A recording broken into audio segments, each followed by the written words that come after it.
Bagi yang jelek tetap semangat ya. Bagi anda yang jelek jangan pernah takut mencintai orang lain.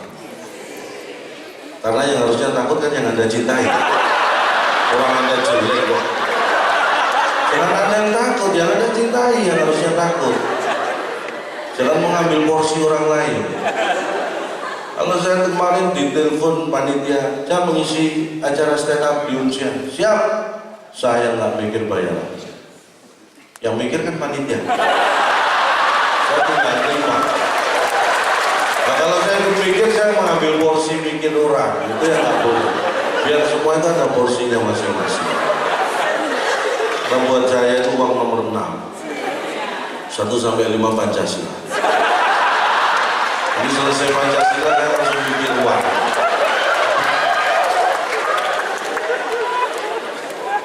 Bagi yang merasa jelek, bersyukurlah Anda merasa jelek.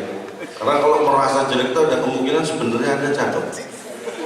Tapi kalau merasa cakep itu sudah pasti jelek.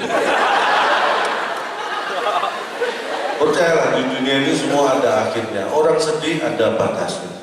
Orang bahagia ada endingnya. Orang jelek juga meninggal. Jadi tetap semangat. Begitu meninggal Anda tidak tersiksa lagi jadi orang jelek. Jangan pernah pengen operasi plastik ya, biar cakep seperti saya, jangan.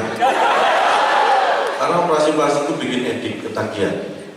Saya punya tetangga, menurut saya cantik, tapi iseng 2 tahun yang lalu mulai operasi plastik.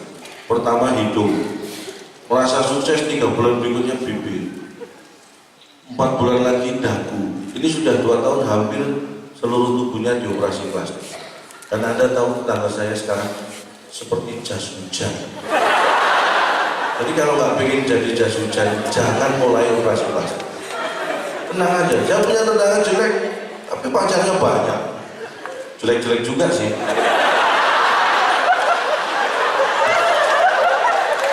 Tapi kan susah, punya pacar banyak jelek-jelek itu lebih susah loh. Lebih susah hidupnya maksudnya. Ya kita nggak ngomongin jelek, semua di sini cakep, yang di sini nggak ada yang jelek yang di sana. Cuma yang di sana sudah pindah sini semua.